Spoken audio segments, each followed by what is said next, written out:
Heb, are we okay to start? You can start. We've got the producer by the hour. Who? Hi, welcome back to Binks and Hebrides Whine Time. I'm Binks, and this is my best friend Hebrides. Hi. And we're ready to go. We're getting festive for the festive period, Christmas. I will say this. One thing about my little Bink. She loves Christmas. I love Christmas. Because I think I know why. Because when it's Christmas, you possibly might see your family. Yes, and I love them. I know. Like birthdays, it's like so hard to get everybody together. But Christmas, it's like Christmas is for everyone. I think it's like when it comes to Christmas, you're like, there's a good 50% chance I might see them. Yes, and my brother comes back from Australia at Christmas, so everyone's like, no, actually, we should really do something now because Henry's back. Oh, sweetie Henry. I know, and it's so nice to see him. Sometimes I do see Henry sort of in the middle of the year, down the King's Road or whatever, but I think it's like he's doing such a flying visit. No, honestly, he's doing such a flying visit. Yes. He honestly doesn't have time to see everyone. Yeah, sometimes he only comes back for like a week at a time. Literally, and it's like, he's got to see everyone. Like, honestly, he sees me, that's one like gone. It's so hard. It's so hard when you live abroad. But this Christmas... Yes. I think it would be really lovely. I'm really excited. And I'm just thinking about like, what am I going to get everyone for Christmas? And obviously we need to do Binks and Heb gift guide. The one thing I would say, Christmas, very good present, bit of a hack, as you like to say. I know you always do your hacks. If you don't know what to get someone for Christmas, skis. Skis? If they have long skis, get them short skis. If they've got short skis, get long skis. That's so clever. What about snowboard? Oh, like if they snowboard? Yeah, because some people can't... Are they some sort of DJ? This is the early 2000s. Is it the Bomb Funk MCs? I know, but some people find it easier to snowboard. You like your bottom, and it's not... the thing is about all ski resorts, they've not got the infrastructure. Exactly, that's really tough. Also, when I see snowboarders, all I think is... do you remember when we were at school and you dated that pro snowboarder, and he'd always be like, for freestyler, the microphone. So that's what I think of when I think of snowboarders. I know, it was really embarrassing, but at least he won the gold medal that year, so... Yeah, you won the Olympic medal. Snowboarding. It was snowboarding. It was really lame. That's so bad. And also, you were 14, so, I think you sort of should have had better judgment. Yeah, that's true. He's actually doing really well now. He's so hot. Anyway... Well, we actually have a questioner from a listener. You have a question from a listener? Sure. Dear Binkson, do you want to read this one? I don't even want to be here. No, I know. You literally had to beg me to come here. I'm only here because you sorted the Addison Lee. Okay. No, I'm sorry. That was really mean. I like being here. No, it's okay. You don't have to lie. Dear Binks and Heb, so I've been with my GF for a couple of months now, and she's a great girl. She's 10 out of 10, picture enclosed. No, she's really fair. Yeah, she's really fair. But it's getting towards Halloween. She's talking about a couple's costume. I'm not into that. That makes my dick soft. Her birthday's in November, and then obviously Christmas, December.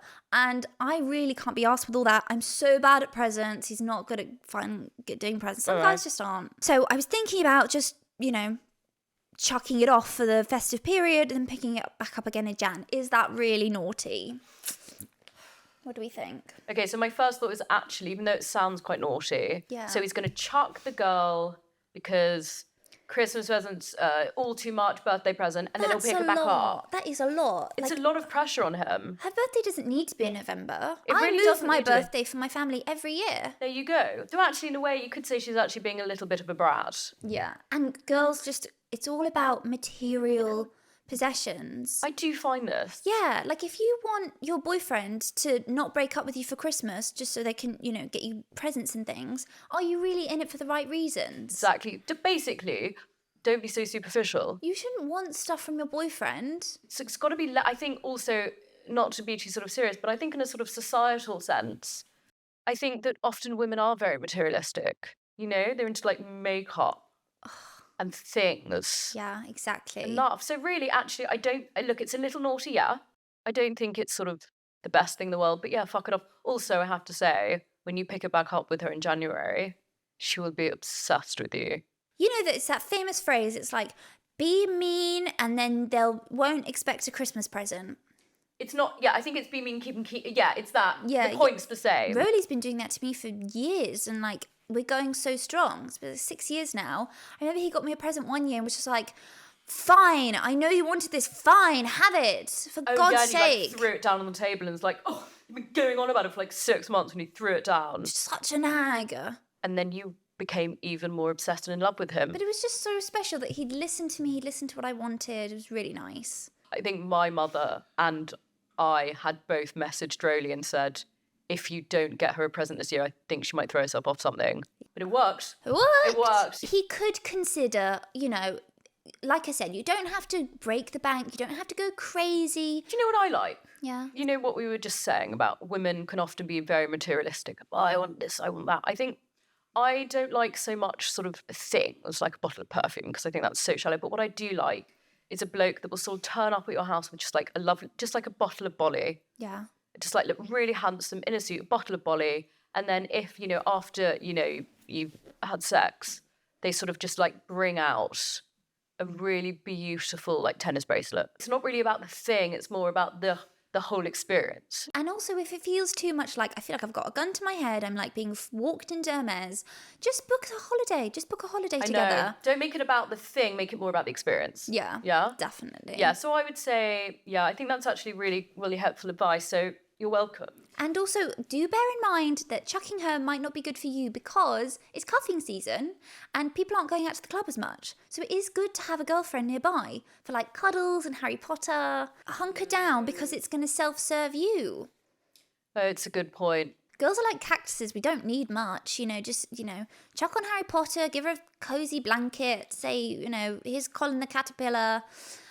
And she'll be like, you're the best boyfriend I've ever had. You're literally perfect. You're literally perfect. She'll lay, yeah, we are like cactuses. We're sort of green and spiky. Will you do a Harry Potter marathon with me? You know I hate Harry Potter, but I will watch Amadeus with you. Oh, okay. No, you loved it last. Do you remember when we watched Amadeus and you said you really liked it and understood what was happening? I love Beethoven. It's Mozart.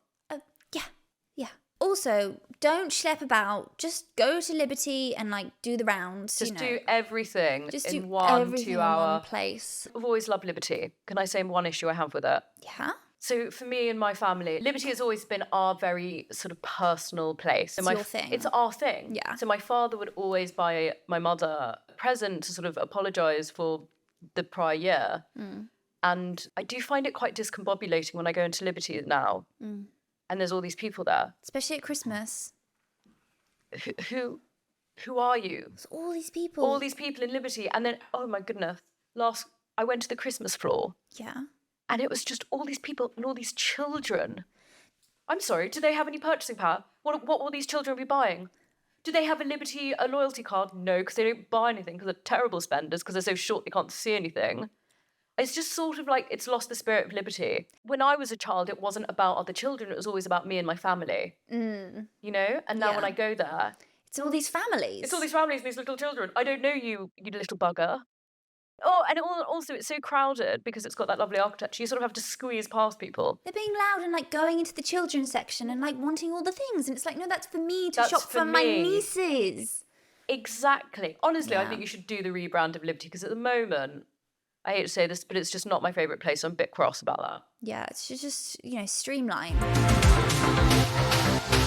Do you remember that summer where my father was really cross at me, so I had a terrible work ethic, so he made me work? Yeah. Do you remember that? So I worked. The whole bloody summer. It was like 2 weeks of the summer before I quit. I worked at Harrods. You were like, I'm 16 years old. Why should I have to have a job for the summer? And then do you know what was so upsetting about it? I don't even remember because it wasn't that long ago actually. I was so cross because the whole full 2 weeks that I was working in Harrods, the guy that owned it never once came onto the floor and asked me to go up to his office. What? He's such a horrible old man. It's so rude. So he'd always ask the blonde girls. I was 16. You were so handsome at Binks. 16. I weighed about 7 stone. I was literally the prettiest I'd ever been. You know, I had like no tits, didn't wear anything. And the chap who owned the store, he'd come round. Did he once come up to me and say, come upstairs for a cigar? No. It's really rude, actually, because I was such a good cigar smoker when I was 16. Yeah. But he never asked. We just have to hope that maybe now that's not happening. I mean, obviously he doesn't work there now because he's dead. Something. He's something. He's somewhere. I know he's been all over the press, but and I remember these beautiful 20-year-old Russian girls would be pulled off the floor to go to his office. And I remember looking at him I would look at them and think, why not me too? I know. I'm sorry that happened to you. Thank you. Early rejection's hard, Yeah. but it's just, it's always stuck. It's made you who you are today. Binks, I don't like being vulnerable on the podcast. No. But actually, I'm really pleased I said that. I think that's going to help a lot of people. Thanks, Binks. Thanks. God, you're being really mushy today, Binks. That's really sweet. I'm so soppy. You're such a soft. You're so schmaltzy today, but I appreciate that. Okay, we're going to go watch Amadeus and we'll see you next week. Bye, slugs.